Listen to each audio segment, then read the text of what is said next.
Assalamualaikum warahmatullahi wabarakatuh. Bagaimana kabar teman-teman pada hari ini? Semoga selalu dalam keadaan sehat walafiat. Hari ini kita sudah memasuki tanggal 1 Syawal 1441 Hijriah.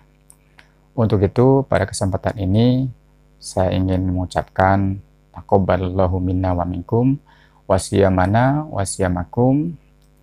Selamat Hari Raya Idul Fitri 1 Syawal 1441 Hijriah. Mohon maaf lahir dan batin kami keluarga jika ada salah-salah kata selama ini, ada hal-hal yang kurang berkenan. Kami mengucapkan permintaan mohon maaf lahir dan batin. Semoga amal ibadah kita selama di bulan Ramadan diterima Allah Subhanahu wa ta'ala. Jadi Lebaran tahun ini memang sangat berbeda dengan tahun-tahun sebelumnya, di mana Lebaran tahun ini kita nggak bisa mudik. Jadi teman-teman yang ada di wilayah Jakarta, yang merantau di wilayah Jakarta dan sekitarnya, tahun ini, Lebaran tahun ini tidak bisa mudik karena masih dalam kondisi PSBB. Pemerintah masih menerapkan PSBB dengan harapan agar penyebaran COVID-19 tidak semakin luas. Artinya berusaha memutus jaringan COVID-19, yaitu salah satunya adalah tidak diperkenankan atau tidak diperbolehkan untuk mudik ke kampung halamannya masing-masing. Ya, dari seperti itu kami akan mengikuti anjuran dari pemerintah.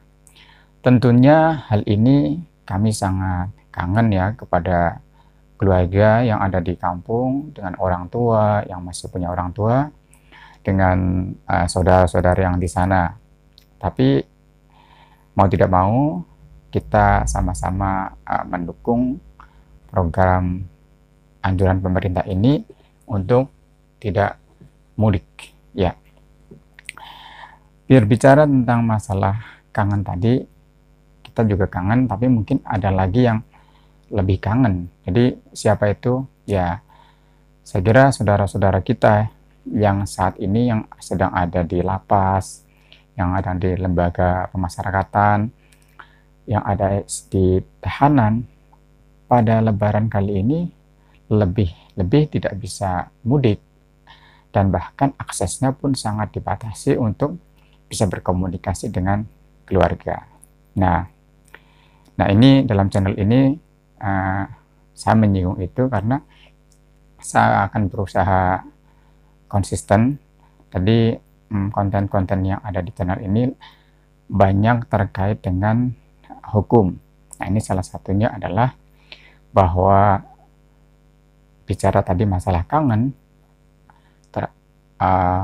untuk para narapidana, mereka kalau bisa cuti mengunjungi keluarga, mungkin akan cuti mengunjungi keluarga.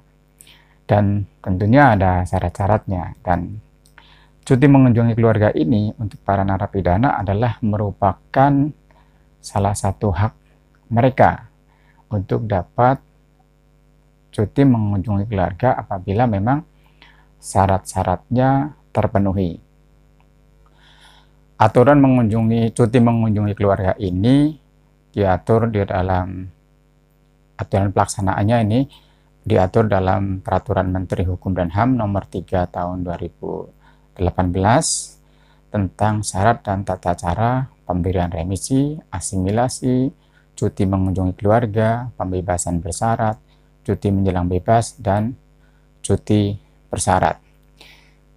Ya, sebelumnya saya udah pernah sedikit menjelaskan tentang asimilasi, tentang remisi, dan tentang cuti bersyarat. Pada kesempatan ini saya akan coba menjelaskan tentang cuti mengunjungi keluarga dan apa syarat-syaratnya untuk dapat diberikan cuti mengunjungi keluarga. Apa yang dimaksud dengan cuti mengunjungi keluarga dalam peraturan ini?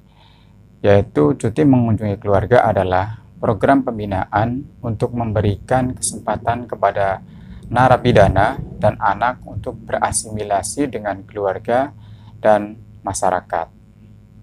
Ada syarat-syarat tertentu seorang narapidana dapat diberikan cuti mengunjungi keluarga, yaitu yang pertama, berkelakuan baik dan tidak melakukan pelanggaran tata tertib selama tahun berjalan. Yang kedua, masa pidana paling singkat 12 bulan atau 1 tahun bagi narapidana. Tidak terlibat perkara lain yang dijelaskan dalam surat keterangan dari pihak Kejaksaan Negeri setempat. Telah menjalani setengah dari masa pidananya bagi narapidana. Jadi minimal setengah sudah menjalani masa pidana. Ada permintaan dari salah satu pihak keluarga yang harus diketahui oleh ketua RT dan lurah atau kepala desa setempat.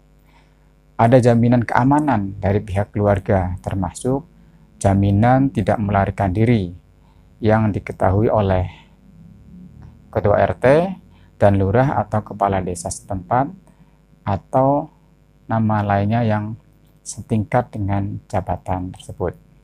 Syarat yang lain adalah bahwa narapidana tersebut telah layak diberikan izin cuti mengunjungi keluarga berdasarkan pertimbangan yang diberikan oleh tim pengamat pemasyarakatan atas dasar laporan panitia kemasyarakatan dari Bapas setempat atau Balai Masyarakat setempat tentang pihak keluarga yang menerima narapidana, keadaan lingkungannya setempat juga menerima, dan pihak lain yang ada hubungannya dengan narapidana yang bersangkutan.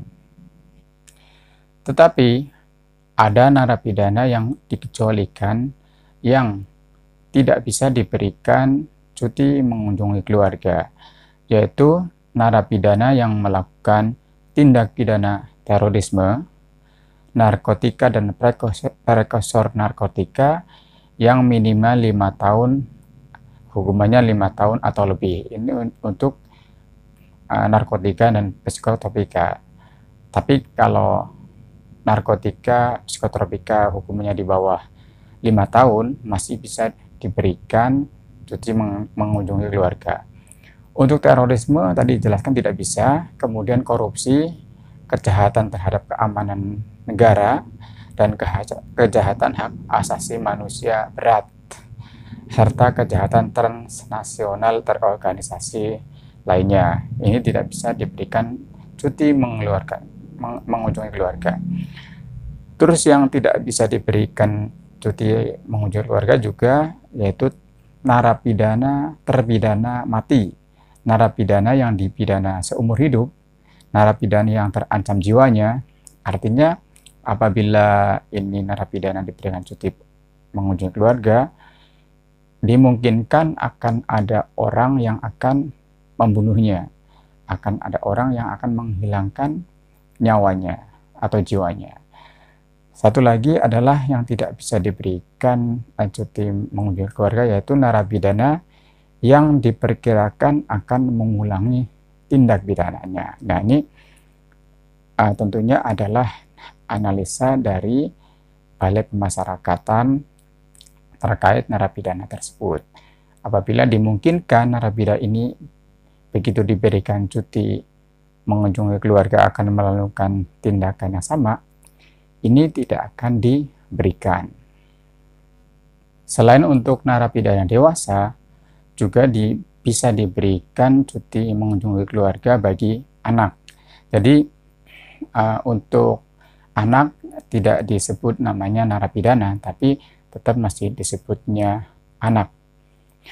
Itu syarat-syaratnya adalah berkelakuan baik dan tidak pernah melakukan pelanggaran tata tertib dalam tahun berjalan.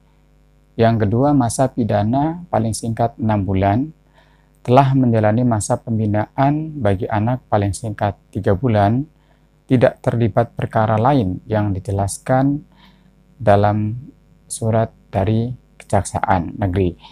Ada permintaan dari salah satu pihak keluarga yang diketahui oleh ketua RT atau lurah setempat. Ada jaminan keamanan bahwa yang bersangkutan tidak akan melarikan diri yang diketahui oleh RT dan atau lurah setempat. Selanjutnya memang telah layak untuk diberikan izin mengunjungi keluarga berdasarkan pertimbangan yang diberikan oleh pengamat kemasyarakatan dari Balai Pemasyarakatan. Selain syarat-syarat tersebut, ada syarat-syarat dokumen yang harus dilengkapi. Pertama adalah fotokopi kutipan putusan hakim dan berita acara pelaksanaan putusan pengadilan. Yang kedua, surat pemberitahuan ke Kejaksaan Negeri tentang rencana pemberian cuti mengunjungi keluarga. Salinan register F dari Kepala Lapas atau Kepala LPKA untuk anak. Salinan daftar perubahan dari Kepala Lapas atau LPKA untuk anak. Selanjutnya adalah syarat dokumen yang lain, yaitu surat permintaan dari pihak keluarga yang harus diketahui oleh ketua RT, yang kedua lurah atau kepala desa setempat atau nama lainnya. Surat pernyataan dari narapidana atau anak tidak melarikan diri dan tidak melakukan perbuatan melanggar hukum selama cuti mengunjungi keluarga. Surat jaminan kesanggupan dari pihak keluarga yang diketahui oleh lurah atau kepala desa atau nama lain yang menyatakan bahwa anak tidak akan melarikan diri atau melakukan perbuatan melanggar hukum. Laporan penelitian kemasyarakatan dari Bapas. Jadi ada hasil penelitiannya dulu bahwa yang bersangkutan layak diberikan cuti mengunjungi keluarga. Laporan perkembangan pembinaan yang ditandatangani oleh Kepala Lapas atau LPKA untuk anak.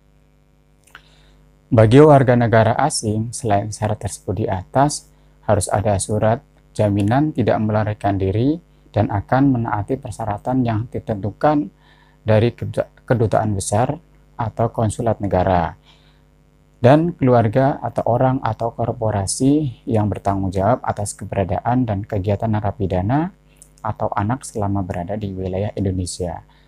Terus ada surat keterangan dari Direktur Jenderal Imigrasi atau pejabat imigrasi yang ditunjuk untuk menyatakan bahwa yang bersangkutan dibebaskan dari kewajiban memiliki izin tinggal.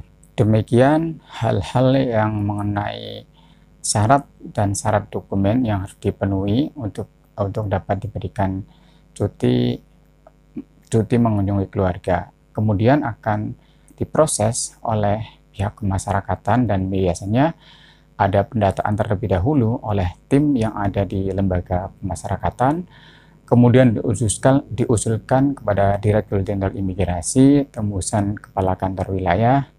Kemudian apabila ada perbaikan akan dikembalikan oleh Direktur Jenderal Pemasyarakatan maksudnya, dan kemudian untuk diperbaiki, dan setelah diperbaiki dikirimkan lagi kepada Direktur Jenderal Pemasyarakatan, dan kemudian Direktur Jenderal Pemasyarakatan menetapkan